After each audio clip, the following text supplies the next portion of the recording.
When people think of tanks, Japan is rarely part of the conversation, and for a simple reason. Across more than a century of military history, Japan built only 11 production turreted tanks.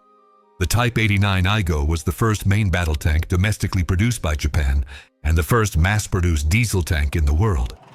Developed in the late 1920s, it was designed for infantry support, featuring a low-velocity 57mm gun perfect for destroying bunkers.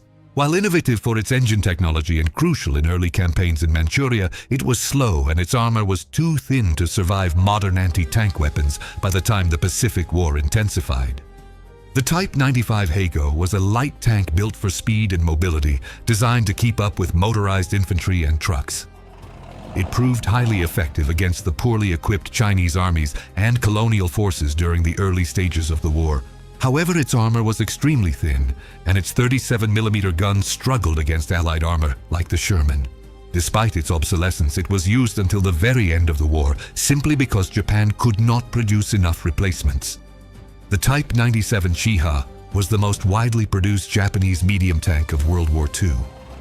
It introduced a proprietary air-cooled diesel engine and a low silhouette, making it reliable in the harsh climates of Asia.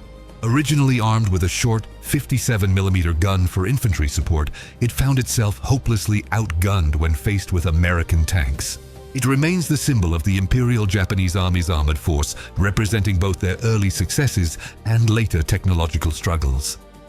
The Type 97 Shinhoto Chiha was a desperate upgrade to the original Chiha, featuring a new, larger turret and a high-velocity 47mm anti-tank gun. This modification gave Japanese crews a fighting chance to penetrate the armor of Allied light and medium tanks. While it was a significant improvement in firepower, the hull retained the old riveted armor construction, which was dangerous for the crew when hit. It served as a stopgap measure while newer tanks were delayed. The Type 1 Chihei represented a major leap in Japanese tank design, finally introducing welded armor instead of rivets and adding a radio for every tank. It was faster, better protected, and more mechanically reliable than the Chiha series. However, Japanese industry was already overwhelmed by naval and aircraft production, so very few were built.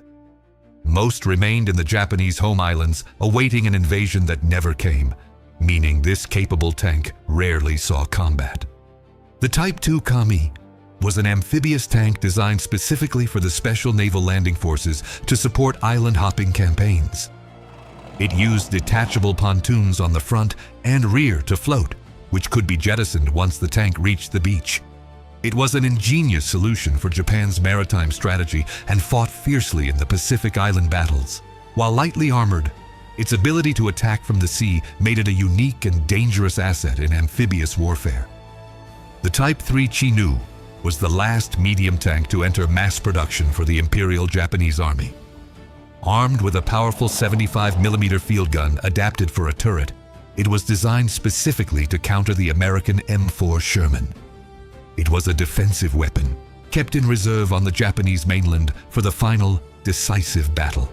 Because the war ended before the invasion, the Chinu never fired its gun in anger, leaving its combat potential a historical what-if. The Type 61 marked Japan's return to tank manufacturing after World War II, built for the new Japan Ground Self-Defense Force. It was designed to match the American M47 pattern, featuring a 90mm cannon and a conventional layout. While it re-established Japan's heavy industry capabilities, it lacked advanced features like stabilization or nuclear biological protection. It served as a training platform and a symbol of post-war defense, famously appearing in Godzilla movies fighting monsters. The Type 74 was a technological masterpiece that brought Japan up to world standards.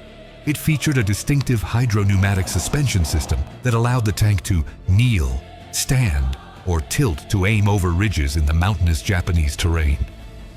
Armed with the standard NATO 105mm gun and advanced laser rangefinders, it was comparable to the Leopard 1.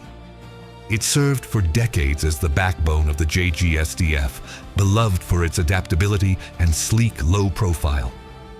The Type 90 was Japan's entry into the modern heavyweight main battle tank class, designed to counter the Soviet threat from the north. It features a 120mm smoothbore gun with an automatic loader, reducing the crew to 3. Boxy, heavily armored, and incredibly fast, it is a technological powerhouse. However, its massive weight makes it difficult to transport across Japan's bridges and tunnels, restricting it primarily to the open plains of Hokkaido. The Type 10 is a 4th-generation main battle tank designed for modern asymmetric warfare. It is lighter than the Type 90, allowing it to be transported by train and operate anywhere in Japan. It features modular ceramic composite armor that can be added or removed depending on the mission, and an advanced C4I command system for network-centric warfare. Agile, continuously variable transmission-driven, and pinpoint accurate, the Type 10 represents the cutting edge of 21st century urban and terrain-focused combat. So that was the complete Japanese tank lineage. This video focused strictly on production. Turreted tanks, vehicles that were actually built and fielded in meaningful numbers. Experimental prototypes, tankettes, and pre-series designs were intentionally excluded, not because they didn't exist, but because they never represented Japan's real armored force. When you apply that filter, the result is surprising. Japan built very few tanks across its entire history.